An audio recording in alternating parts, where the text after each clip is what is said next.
Amazing scene to picture, isn't it? Voice coming from heaven.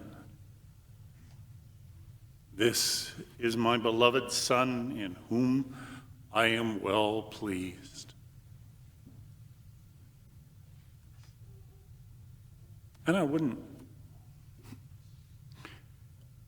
challenge any of you to ask, how do you picture that? I'm guessing most of us, with the way we've been raised, we picture a big, loud, booming, thunderous voice.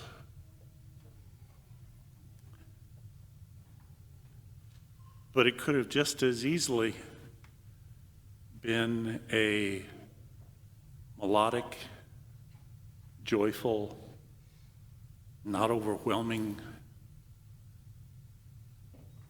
female-sounding voice. Maybe some people heard it that way. I don't know.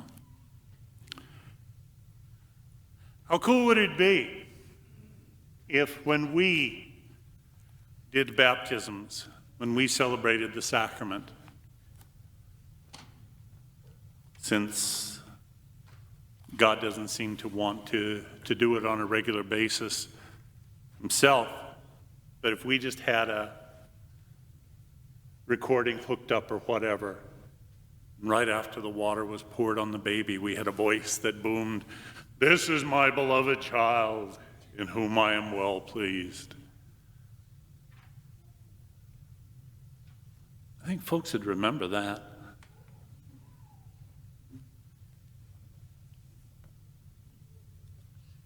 And yet, whether we heard it or not,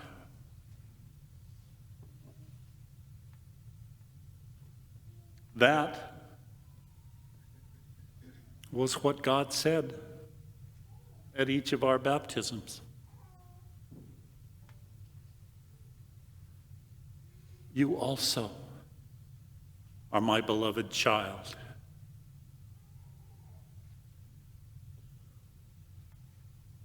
And just like your parents who hold you, just like in case of older kids or even adults being baptized, in case of your sponsor standing there with you. With you, I am well pleased. Proud of you. I love you. You are very, very special to me. We have baptism so that we can have that sense of who we are for God, and therefore, hopefully, who God is for us. But with the way we've been raised, so many of us, with how we've been trained, I'm not sure that's the message that we get from baptism.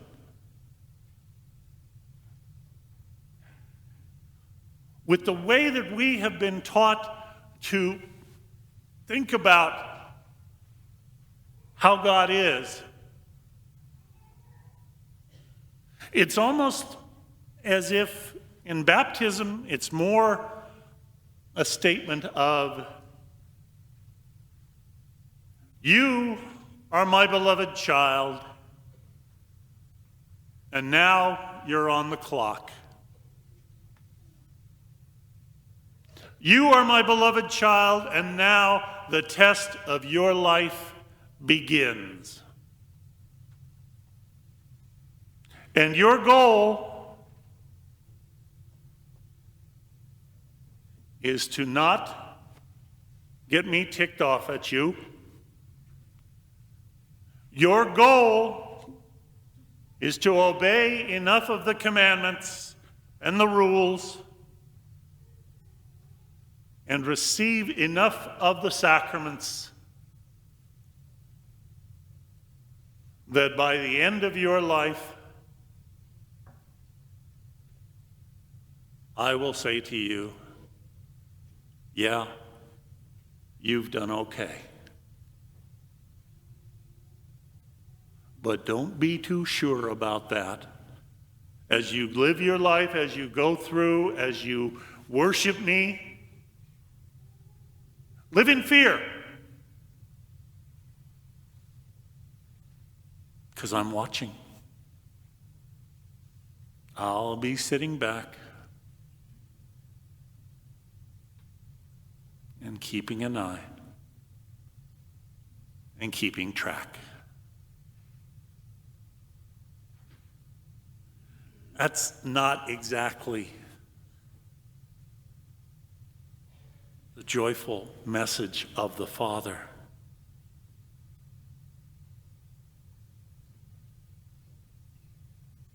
And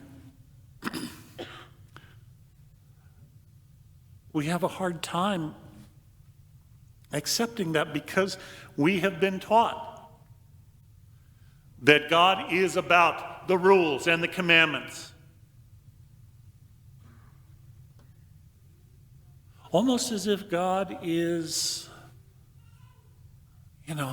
like one of the Greek or Roman gods, sitting on his throne up in Olympus, Valhalla, heaven, wherever, watching, ready to punish.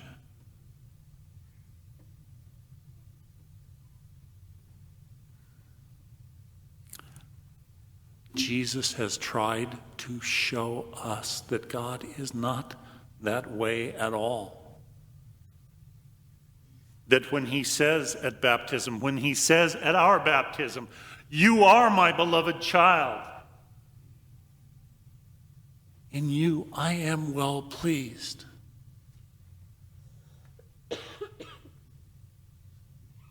I do love you.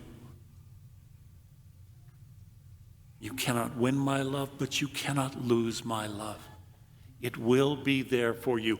I will be there for you. Not an uninterested, dispassionate bystander.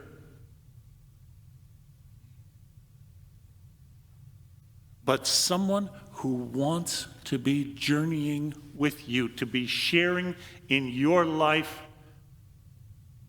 with you.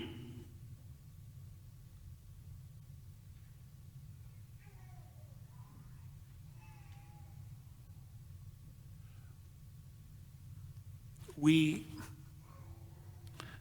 fall into the trap of thinking there are all of the things that I have to do to please God, to earn heaven, to be holy or whatever. But I put all the attention on myself.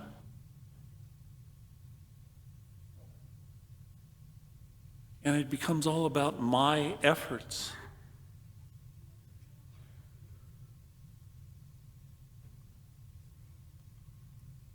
What if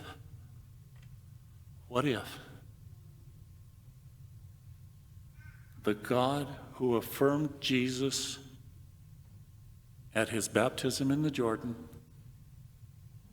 the God who has affirmed us in our baptisms, what if we come to understand God in a different way? One of the great spiritual writers of the last part of the 20th century, Father Henry Nouwen, he puts it this way, and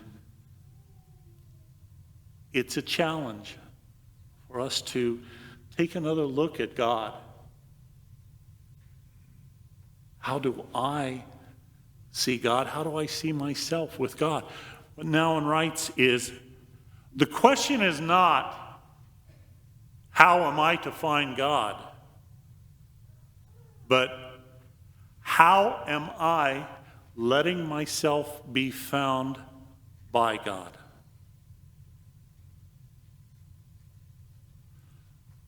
The question is not, how am I to know God? But how am I to let myself be known by God.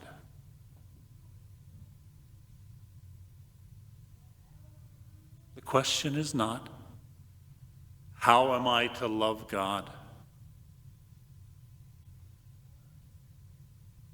But how am I to let myself be loved by God?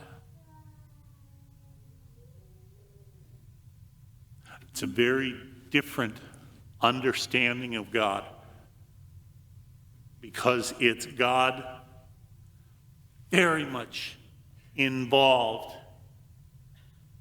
with us, caring about us, caring about our lives, caring about what we care about. Nouwen concludes his quote, God is looking into the distance for me, trying to find me and longing to bring me home.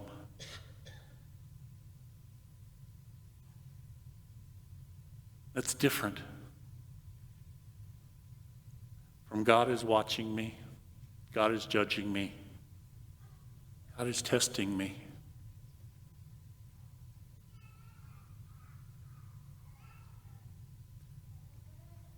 I'm going to invite you to reflect.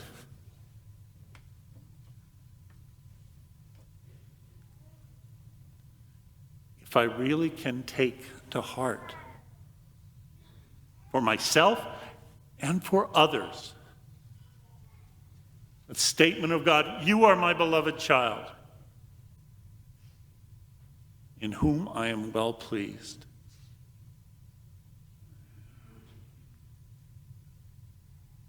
How different will we be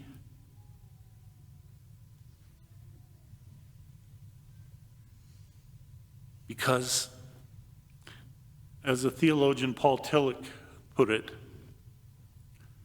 faith is having the courage to accept acceptance. Can I accept that God accepts me?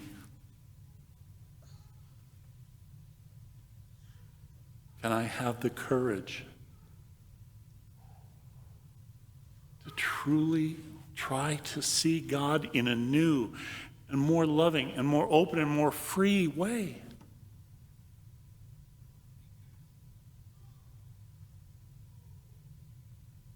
Faith is learning to accept acceptance. Will I allow myself to keep growing in faith?